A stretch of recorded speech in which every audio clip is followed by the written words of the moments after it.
Welcome back. It's preview Saturday's Premier League match between Crystal Palace and Stoke City at Selhurst Park. Pascal, starting with the home side, enter the match off the back of a goalless draw against Tottenham. Yeah, it's a decent result, isn't it, going to White Hart Lane? Obviously Spurs, one of the probably top 6-7 sides in the league. But I think Warnock would have told his players going into that game, this is a game you can really win, because Spurs' form at home this season has really been quite bad. They've lost to teams like Stoke and West Brom, and yeah, it was a decent point. They did have chances to win the game. If anything, they might have actually edged it. And Yannick Bolasie again impressed. They've said this week they've put a 10 million price tag on him, and he did that amazing bit of skill, which some people said, did he mean to do it? And then he posted on Instagram a video of him doing it in other games. So he definitely meant to do it. And yeah, mentioned this last week about he's such a frustrating player to watch at times because he does sometimes such unnecessary skills. But at the moment he's looking such a key player for them. He's so skillful, so pacey, and does create a lot of things. And if he keeps going like this, they could be interested in him in January.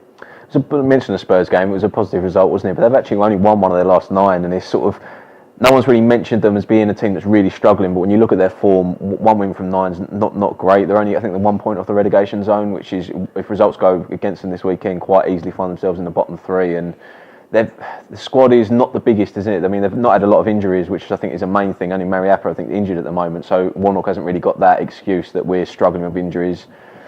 Tough game though, and they need to start picking up more points at home, I think. Yeah, and when you look at this fixture on paper, you look at Stoke at home, you would have thought, this is because Stoke, tend to be better at home, but this season they've been probably better on the road. They've had some disappointing results at home, but one of them wasn't last week. They beat Arsenal 3-2 at home, and that was, to beat Arsenal, and they were 3-0 up as well. They almost threw it away, but it was such a good win for them, and that took them up to 13th in the table, and they would be looking to build on that for sure. You mentioned the Arsenal game. They've actually been quite good against the top sides this season, haven't they? They won at Spurs, won at City earlier in the season. I think that's been the disappointing thing for Mark Hughes.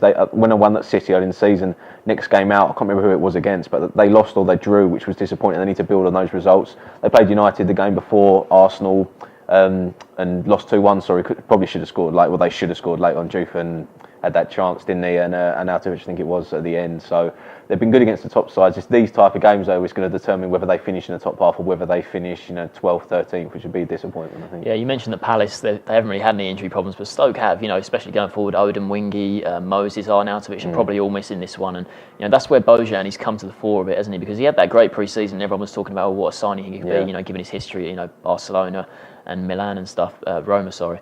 And but yeah, he really played quite well in the Arsenal game, and if he keeps going like this, I saw an article that said maybe he could be one of the club's best ever players if he keeps going like that. I think that's a bit over the top, but he's obviously a very talented lad, and if he keeps going the way he is, he's filling in for the likes of Moses and Odin Wingy, who they're definitely missing, and Crouch always get you the odd goal here and there. So I think it's quite a good formula at the moment. And touching on Bojan, I think you don't come through the Barcelona academy at that age and be the star of their youth unless you've got something about you. He's obviously a very good player. So if he can find consistency, I think that's the main thing. He can be sort of fantastic. He went off the boil, didn't he, at the end of the season, but there's no question he's got talent.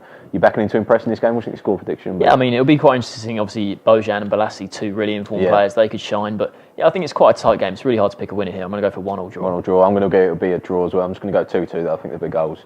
So neither of us can separate these two sides. Thanks for joining us.